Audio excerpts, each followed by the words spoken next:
हुकुमशाही गाजवली, ज्या पद्धतीने चुकीच्या वाटचाली करून चुकीचे निर्णय भाजपच्या लोकांनी घेतले, त्यांची ही हुकुमशाही कुठंतरी हाणून पडायची होती. सत्तेचा जो माज या भाजपच्या नेत्यांना आला होता तो खऱ्या अर्थानं उतरवायचा होता आणि त्यांचा हा माज उतरवण्याचं काम आपण सगळ्यांनी या ठिकाणी केलं.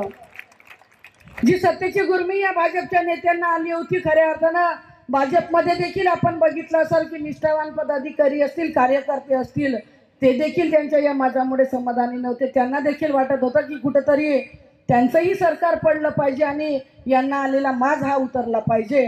आणि हा माज उतरवण्यात या उमेदवार, या लोकसभेची उमेदवार म्हणून ही प्रतिभा धानोरकर एकटी नाही, तर बसलेला प्रत्येक मनुष्य, बसलेली प्रत्येक महिला या लोकसभेची उमेदवार होती. या पद्धतीचं काम आपण सगळ्यांनी केलं आणि खऱ्या अर्थाने मी स्वतःला भाग्यवान समजतो की माझ्या पतीच्या निधनानंतरही ज्या खंबीरपणे, ज्या धीरानं आपण सगळे माझ्यासोबत राहिलात, तुमचं ऋण मी कदापिही विसरू शकणार नाही. आणि गावातला फाटका जरी कार्यकर्ता असेल तरी तोही छाती फाडून सांगत होता का ताई आपला विजय हा नक्की होणार आहे.